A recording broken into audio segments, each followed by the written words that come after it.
ዜናዎቻችን መደመጥ ጀመሩ። ከዜናዎቹ ጋር የምስራች ተረክበነኝ። በቅድሚያም ዋና ዋና ጉዳዮችን እንገራችሁ። ጦርነት ሊቀሰቀስ ይችላል በሚል ስጋት ወጣቶች ከትግራይ ክልል እየሸሹ ነው ስለመባሉ፣ አብን ምርጫ ቦርድ ስራውን ገለልተኛ ሆኖ እንዲያከናውን ስለማሳሰቡ፣ IMF የመካከለኛው ምስራቅ ጦርነት ኢትዮጵያን ለምግብ ዋስትና ስጋት እንደሚያጋልጣት ስለማስታወቁ፣ ከውጭ የአፍሪካ ህብረት እስራኤል በሶማሌላንድ ዲፕሎማቲክ ተወካይ ለመመደብ ማቀዷን በጥብቅ ስለመኮነኑ፣ ሁቲዎች ቁልፉን የንግድ መስመር ባብል መንዴብን እንደሚዘጉ በድጋሚ ስለማስጠንቀቃቸውና ሌሎችንም ይዘናል። አብራችሁን ቆዩ። ጦርነት ሊቀሰቀስ ይችላል በሚል ስጋት ወጣቶች ከትግራይ እየሸሹ ነው ተባለ። ህወሓት የጉዞ ክልከላ እያደረገ ስለመሆኑም ተገልጿል። በትግራይ ጦርነት ሊቀሰቀስ ይችላል በሚል ስጋት በርካታ ወጣቶች ወደ አዲስ አበባና ጎረቤት ሀገራት መሸሻቸውን ምንጮቹን ዋቢ በማድረግ ዋዜማ አስነብቧል። ሽሽቱን ለመቀልበስ መንገድ ላይ ተይዘው እስከ መመለስ የደረሰ የጉዞ እገዳ በክልሉ እየተደረገ መሆኑም ተነግሯል። የትግራይ ወጣቶች በተከታታይ ወደ መሀል ሀገር መሸሽ በመቀጠላቸው ህገወጥ ስደተኞች ናቸው በሚል የእንቅስቃሴ ገደብ እያጋጠማቸውም ነው ተብሏል። በተለይም የጉዞ መስመራቸው ወደ አማራና አፋር ክልሎች በኩል የሆኑ ተሽከርካሪዎች ወጣቶችን በብዛት ጭነው የትግራይ ኃይሎች ኬላዎችን አልፈው መሄድ እንደማይፈቀድላቸው ነው ዘገባው ያመለከተው። የህወሓት ሊቀመንበር ደብረጽዮን ገብረ ሚካኤል መጋቢት 20 ቀን 2018 ዓ.ም በመቀሌ ከተማ በተካሄደ ሰልፍ ላይ ወጣቶችን ወደ አዲስ አበባ እንዳይሸሹ ማስፈራራታቸው ይታወሳል። IMF የመካከለኛው ምስራቅ ጦርነት ኢትዮጵያን ለምግብ ዋስትና ስጋት እንደሚያጋልጣት አስታወቀ። የዓለም የገንዘብ ድርጅት IMF ኢትዮጵያ በመካከለኛው ምስራቅ ጦርነት ሳቢያ ለከፍተኛ የኑሮ ውድነትና የምግብ ዋስትና ስጋት እንደምትጋለጥ ከሰሃራ በታች የአፍሪካ ሀገሮች የኢኮኖሚ ትንተና በሰራበት ሪፖርቱ አስታውቋል። ድርጅቱ በሪፖርቱ ኢትዮጵያ ባለፉት ዓመታት ያስመዘገበችው የኢኮኖሚ እድገት ጠንካራ ቢሆንም የመካከለኛው ምስራቅ ጦርነት ቀውስ በነዳጅና በምግብ ዋጋ ላይ ከባድ አደጋ ደቅኗል ብለዋል። በዓለም አቀፍ ደረጃ የነዳጅ፣ የማዳበሪያ፣ የመርከብ ኪራይ ዋጋ ንረት ወደ ሀገር ውስጥ የሚገቡ ሸቀጦች ዋጋ እንዲጨምር ምክንያት እንደሚሆንም አስረድተዋል። በተለይም እንደ ኢትዮጵያ ያሉ ነዳጅ ከውጭ በሚያስገቡ ሀገሮች ላይ በትራንስፖርትና በግብርና ምርቶች ረገድ ቀጥተኛ ተጽዕኖ እንደሚፈጥርም አስጠንቅቀዋል። ኢትዮጵያ እንደ ሌሎቹ የቀጠናው ሀገሮች የውጭ ዕዳ ጫናና የበጀት ውስንነት እንደሚያጋጥማትም ገልጿል። ከሁሉም በላይ ትልቁ ስጋት የምግብ ዋስትና አለመረጋገጥ ነው ያለው ድርጅቱ የዓለም የምግብ ዋጋ በ20 በመቶ ሊጨምር እንደሚችል አመላክቷል። IMF የዋጋ ግሽበትን ለመቆጣጠር ሀገሮች ጥብቅ የገንዘብ ፖሊሲ እንዲከተሉ፣ ተጋላጭ ለሆኑ የማህበረሰብ ክፍሎች ድጋፍ እንዲያደርጉ መክሯል። የሀገር ውስጥ ገቢ አሰባሰብን እንዲያሻሽሉና የግሉ ዘርፍን ለመደገፍ የሚያስችሉ መዋቅራዊ ለውጦችን እንዲያደርጉም አሳስቧል ሲል ሪፖርተር አስነብቧል።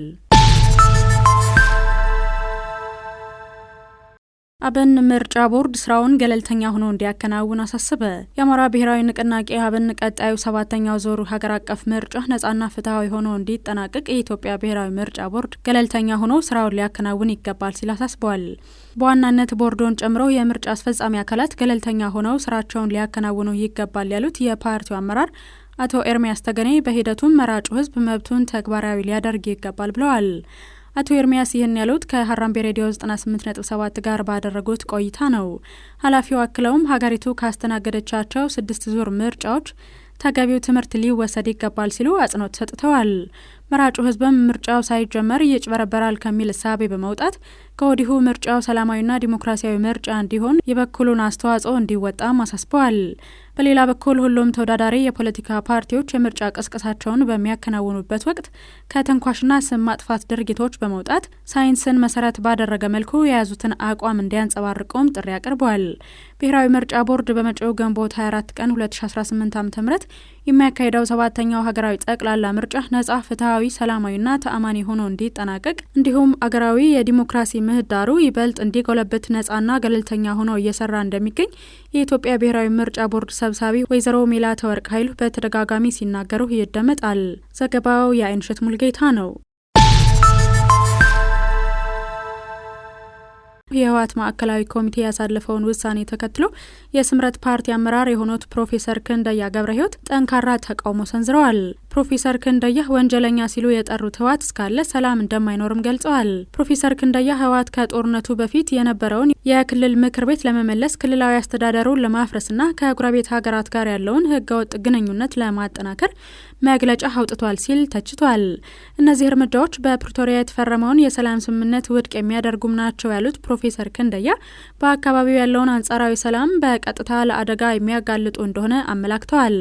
እንቅስቃሴው ሰላም ወዳድ በሆኑ ወገኖች ሁሉ ሊወገዝና ተጠያቂ ሊያደርግ እንደሚገባም ተናግረዋል። የህወሓት የማዕከላዊ ኮሚቴ ሚያዝያ 7ና 8 ቀን 2018 ዓ.ም በአክሱም ከተማ መደበኛ ስብሰባ ባካሄደበት ወቅት ህወሓት በ2012 ዓ.ም የተካሄደውንና በፌዴራል መንግስት ህገወጥ የተባለውን ምርጫ መሰረት በማድረግ በወቅቱ የተመረጠው የትግራይ ክልል ምክር ቤት ወደ ስራው እንዲመለስ መወሰኑ ይታወሳል። ሚኒስቴሩ ተፈላጊ ያልሆኑ የትምህርት መስኮች ላይ የሚያስተምሩ መምህራን ፊልድ ሊቀይሩ ይገባል አለ። ትምህርት ሚኒስቴር የዩኒቨርሲቲ ተማሪዎች የማይመርጧቸውና ተፈላጊ ያልሆኑ የትምህርት መስኮችን የሚያስተምሩ መምህራን ፊልድ እንዲቀይሩ ማሳሰቢያ ሰጥተዋል። በዩኒቨርሲቲዎች ሂሳብ፣ ሳይንስና ግብርና ትምህርቶችን ጨምሮ እንደ ፍልስፍና ያሉ የትምህርት መስኮች በተማሪዎች እየተመረጡ አለመሆኑን ሚኒስትሩ ገልጿል። ይህንንም ተከትሎ የህዝብ ተወካዮች ምክር ቤት የሰው ሀብት ልማት ስራ ስምሪትና ቴክኖሎጂ ጉዳዮች ቋሚ ኮሚቴ ሰሞኑን የቀረበውን ሪፖርት ጠቅሶ ችግሩን ለመፍታት ምን እየተሰራ ነው ሲል ጠይቋል። የትምህርት ሚኒስትሩ ፕሮፌሰር ብርሃኑ ነጋ በሰጡት ምላሽ ዩኒቨርሲቲ ውስጥ ፍልስፍና፣ ታሪክ ወይም ሌሎች የትምህርት መስኮች በተማሪዎች ካልተመረጡ መምህራን ስራ ወዳለበት ቦታ ሊሄዱ ይገባል ሲሉ አጽንኦት ሰጥተዋል። ከዚሁ ጋር ተያይዞም በዩኒቨርሲቲዎች ያለምንም ምክንያት ወደ ክፍል በማይገቡ መምህራን ላይ በአዲስ አበባ ጭምር ቁጥጥር እንደሚደረግም አስገንዝበዋል።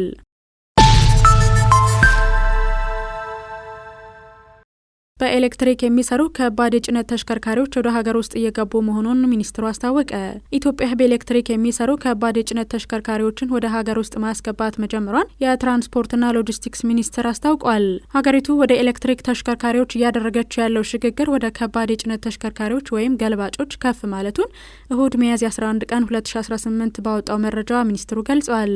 ይህም መንግስት ወጪን ለመቀነስና የአካባቢ ጥበቃ ፖሊሲዎች ሳቢያ ቀደም ሲል የጀመረውን በነዳጅ ከሚሰሩ ተሽከርካሪዎች ወደ ኤሌክትሪክ መኪኖች ሽግግር ይበልጥ የሚያጠናክር መሆኑን ገልጿል። ከተሽከርካሪዎቹ በተጨማሪም የኢንዱስትሪ መሳሪያዎችም የእቅዱ አካል ናቸው ሲል ሚኒስትሩ ገልጿል። አሁን የተጀመረው የተሽከርካሪዎች ሽግግርም የሎጂስቲክስ ዘርፉን ይበልጥ ዘመናዊና ወጪ ቆጣቢ እንደሚያደርገው ሚኒስትሩ አስታውቋል። ህዳሴን ጨምሮ በተለያዩ ግድቦች የተሳተፉ ባለሙያዎች በአንድ ተቋም ስር ሊሰባሰቡ ነው። ህዳሴን ጨምሮ በተለያዩ ግድቦች ግንባታ ላይ የተሳተፉ ባለሙያዎች በአንድ ተቋም ስር ለማሰባሰብ መታቀዱ ተገልጿል። ውጥኑ ይፋ የተደረገው ከሚያዝያ 9 ቀን እስከ ሚያዝያ 12 ቀን 2018 ዓ.ም በአዲስ አበባ በተካሄደው የኢትዮጵያ መሰረተ ልማትና ኮንስትራክሽን ሳምንት የመክፈቻ ስነ ስርዓት ላይ ነው። የኢትዮጵያ ህዳሴ ግድብ ዋና ስራ አስፈጻሚ ኢንጂነር ክፍሌ ሆሮ በመድረኩ እንደተናገሩት እቅዱ በአንድ ተቋም ስር የሚሰባሰቡት ባለሙያዎች ከሀገር አቀፍ አልፎ ዓለም አቀፍ ኮንትራክተር እንዲሆኑ ለማድረግ የታለመ ነው ብለዋል። ዋና ስራ አስፈጻሚው ተቋማዊ አስተዳደር ባለመኖሩ ምክንያት ለግድቡ ስራ ዋነኛው ፈታኝ ችግር እንደነበርና ከካሳ ክፍያ ጋር ተያይዞ ኢትዮጵያ $450 ሚሊዮን ኪሳራ እንዳጋጠማት በተሞክሮነት ተጠቅሰዋል። የአፍሪካ ህብረት እስራኤል በሶማሌላንድ ዲፕሎማቲክ ተወካይ ለመመደብ ማቀዷን በጥብቅ ኮነነ። ህብረቱ እስራኤል ዲፕሎማቲክ ተወካይ ለመመደብ ወስናለች የሚሉ ዘገባዎችን መቃወሙን በመግለጫው አስታውቋል። ኮሚሽኑ በአፍሪካ ህብረት መስራች ስምምነትና በዓለም አቀፍ ህግ መሰረት የአፍሪካ ህብረት ለሶማሊያ ሉዓላዊነትና የግዛት አንድነት ያለውን የማይናወጥ አክብሮት በድጋሚ ያረጋግጣል ብሏል። እስራኤል ከዚህ አይነት ድርጊቷ እንድትቆጠብም ህብረቱ አሳስቧል። ለራስ ገዟ ሶማሌላንድ ከወራት በፊት የሀገርነት እውቅና የሰጠችው እስራኤል ከሰሞኑ በሀገሪቱ የዲፕሎማቲክ ጽህፈት ቤት ለመክፈትና አምባሳደር ለመሾም መወስኗንም መግለጿ ይታወሳል። ራማፎሳ የበላይነት አስተሳሰብ ለህገወጥ የወረራ ጥቃት ዋነኛ መንስኤ ነው አሉ። የበላይነት አስተሳሰብ ለህገወጥ የወረራ ጥቃትና ለዘር ማጥፋት ዋነኛው መንስኤ ነው ሲሉ የደቡብ አፍሪካ ፕሬዝዳንት ሲሪል ራማፎሳ ተናግረዋል። በባርሴሎና በተካሄደው የዓለም አቀፍ ፕሮግሬሲቭ ሞቢላይዜሽን መድረክ ላይ ንግግር ያደረጉት ሲሪል ራማፎሳ እንደ ፍልስጤም ባሉ ቦታዎች ለሚታዩት ዳግም ያገረሹ የጥቃት ጦርነቶችና የዘር ማጥፋት ድርጊቶች ዋነኛው መንስኤ የበላይነት አስተሳሰብ ነው ብለዋል። ደቡብ አፍሪካ የእስራኤልን መንግስት ወደ ዓለም አቀፍ የፍትህ ፍርድ ቤት ለመውሰድ የመሪነቱን ሚና የተጫወተችውም ይህንን የበላይነት የመፈለግ አስተሳሰብ ለመገዳደር ነው ያሉት ራማፎሳ ይህን ስናደርግ ተነቅፈናል፣ ተቃውሞ ገጥሞናል፣ አልፎ ተርፎም ተሰድበናል፣ ነገር ግን በጽናት ቆመናል ብለዋል። ፕሬዚዳንቱ አክለውም ይህ ወቅት ዓለም አቀፍ ቀስቀሳ የሚደረግበት የታዳሽነትና የዓለም አቀፋዊ የለውጥ ኃይሎች ዳግም የሚነሱበት መሆኑንም አጽንኦት ሰጥተዋል። ሁቲዎች ቁልፉን የንግድ መስመር ባብል መንዴብን እንደሚዘጉ በድጋሚ ያስጠነቀቁ። የየመን ሁቲ አማጽያን በቴህራንና በዋሽንግተን መካከል ውጥረት መጨመሩን ተከትሎ በየመን የሚገኘውን የባብል መንዴብን መተላለፊያ እንደሚዘጉ አስጠንቅቀዋል። የየመን ሚሊሻዎች የኢራን ደጋፊ ቀጠናዊ ታጣቂ ቡድኖች መረብ የሆነው አክሲስ ኦፍ ሬዚደንስ አካል ናቸው። የሁቲ ከፍተኛ ባለስልጣን ሁሴን አልኢዝ በኤክስ ገጻቸው እንዳሰፈሩት ሰናህ ባብል መንዴብን ለመዝጋት ከወሰነች መላው የሰው ልጅ መስመሩን ለማስከፈት በጣም አቅመቢስ ይሆናሉ ብለዋል። የባብል መንዴብ የውሃ መስመር በስዊዝ ቦይ በኩል አውሮፓን ከእስያ ጋር የሚያገናኝ ሲሆን በጣም አስፈላጊ ከሆኑ ዓለም አቀፍ የባህር ንግድ መስመሮች አንዱ ነው። ሁቲዎች ባለፈው ወር መጨረሻም ኢራንን በመደገፍ አሜሪካና እስራኤልን የወጉም ሲሆን በተለይም በእስራኤል ላይ በርካታ ጥቃቶችን ፈጽመዋል። ነገር ግን እስካሁን ሚሊሻዎቹ በአቅራቢያው ባሉ በውሃ መስመሩ በሚያልፉ የንግድ መርከቦች ላይ ጥቃቶች ከማድረስ ተቆጥበዋል ሲል የጀርመን የዜና አገልግሎት ዲፒኤ ዘግቧል። ሰናህ በየመን ውስጥ ከፍተኛ የህዝብ ብዛት ካላቸው ከተሞች አንዷም ስትሆን በሁቲ ታጣቂዎች ቁጥጥር ስር ትገኛለች። በዓለም አቀፍ ደረጃም እውቅና ያለው የየመን መንግስት ደግሞ በኤደን እንደሚገኝ ተገልጿል። ዶናልድ ትራምፕ ከ30 ሺህ በላይ የተሳሳቱ መግለጫዎችን መስጠታቸው ተረጋገጠ። የአሜሪካው ፕሬዚዳንት ዶናልድ ትራምፕ በመጀመሪያው የስልጣን ዘመናቸው ብቻ በአጠቃላይ 30,573 የተሳሳቱ ወይም አሳሳች መግለጫዎችን መስጠታቸውን ገለልተኛ የሆኑ የመረጃ አጣሪ ተቋማት ይፋ አድርገዋል። ዋሽንግተን ፖስት የተባለው ታዋቂ የዜና ተቋም የመረጃ አጣሪ ቡድን ለ4 ተከታታይ ዓመታት ባደረገው ጥብቅ ክትትል ፕሬዚዳንቱ በንግግሮቻቸው፣ በማህበራዊ ሚዲያ መልእክቶቻቸውና በተለያዩ መድረኮች ላይ እውነታን ያላገናዘቡ መረጃዎችን መጠቀማቸውን አረጋግጧል። ይህ ቁጥር ሲሰላ ፕሬዚዳንቱ በቀን በአማካይ 21 ገደማ የተሳሳቱ መረጃዎችን ለህዝብ ይፋ ሲያደርጉ እንደነበር የሚያሳይ ሲሆን ይህም በወቅቱ በነበሩ የምርጫ ቀስቀሳዎችና ታላላቅ ኩነቶች ወቅት ይበልጥ እንደሚጨምር ተስተውሏል። ምንም እንኳን በአሁኑ ወቅት በማህበራዊ ሚዲያ ላይ ቁጥሩን ከ55 ሺህ በላይ አድርገው የሚያጋሩ መረጃዎች በስፋት ቢታዩም በምሁራንና በመረጃ አጣሪዎች ተመዝግቦ የተረጋገጠው ይፋዊ ቁጥር 30,573 መሆኑን መገንዘብ ያስፈልጋል ነው የተባለው። በአሁኑ ወቅት ከፕሬዝዳንቱ መግለጫዎች ጋር ተያይዞ የሚወጡ መረጃዎች በከፍተኛ ሁኔታ ተጋነው ስለሚቀርቡ አንባቢዎች መረጃዎችን ከታመኑ የዜና ምንጮች ጋር በማነጻጸር እንዲያረጋግጡ ይመከራል ብለዋል። ጦርነት ሊቀሰቀስ ይችላል በሚል ስጋት ወጣቶች ከትግራይ ክልል እየሸሹ ነው ስለመባሉ፣ አብን ምርጫ ቦርድ ስራውን ገለልተኛ ሆኖ እንዲያከናውን ስለማሳሰቡ፣ አይኤምኤፍ የመካከለኛው ምስራቅ ጦርነት ኢትዮጵያን ለምግብ ዋስትና ስጋት እንደሚያጋልጣት ስለማስታወቁ፣ የአፍሪካ ህብረት እስራኤል በሶማሌላንድ ዲፕሎማቲክ ተወካይ ለመመደብ ማቀዷን በጥብቅ ስለመኮነኑ፣ ዶናልድ ትራምፕ ከ30 ሺህ በላይ የተሳሳቱ መግለጫዎችን መስጠታቸው ተረጋገጠ የሚሉና ሌሎች መረጃዎችን ስነግራችሁ ቆየን።